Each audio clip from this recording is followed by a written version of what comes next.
ना हंस से किया कैला हो दान। भरल बक्सा कापड़ाए शिवा गुरु पिसिया कैली है दान।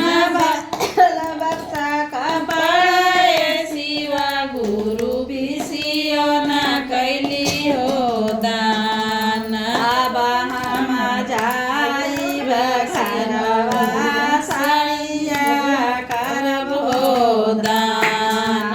अब हम जाइब घरवा साड़िया करली हो दान। भरल कोठी चौराय शिवा गुरु खोदियो कैली हो दान।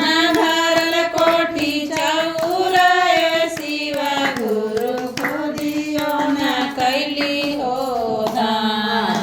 हम जाइब घरवा चौरा करब हो दान। अब हम जाइब घरवा चौरा करब हो दान।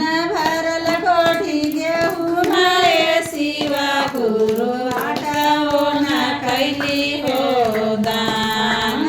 भरल कोठी गेहूँ माए शिवा गुरु आटाओ न कैली हो दान। अब हम जाइब शिवा रोटिया करब हो दान। अब हम जाइब घरवा गेहुआ करब हो दान। फूल छाड़ी से मारल शिवा गुरु सालो न हो जाए। फूल छाड़ी से मारल शिवा गुरु सालो न रे जाए।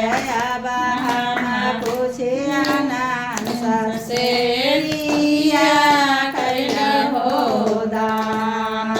अब हम पूछिया नान से लिया कैला हो दान। भरल गौशाला शिवा गुरु गइयो न कैले हो दान।